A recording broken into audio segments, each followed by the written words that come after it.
শেষ মুহূর্তে চিটিংবাজি, ফেরে বাজি, ওগুলো কোনোটাই ওটা ইমপ্লিমেন্ট হবে না বলে উনি ভোট ঘোষণা।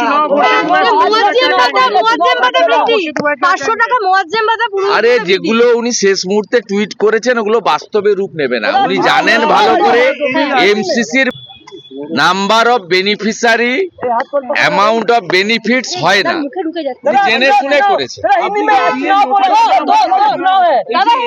আমি কমেন্ট রিটুইট করেছি, ইটস এ মানে সেরা জোক।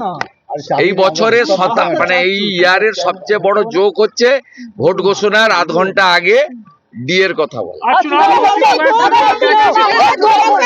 बहुत अच्छा हुआ है, वेलकम, आई वेलकम, बहुत अच्छा। আরো ভালো ভালো খবর দেখতে সাবস্ক্রাইব করুন বাংলা হান্টের ইউটিউব চ্যানেল। বাংলা হান্টের আরো খবর দেখতে নজর রাখুন। বাংলা খবর মানেই বাংলা হান্ট।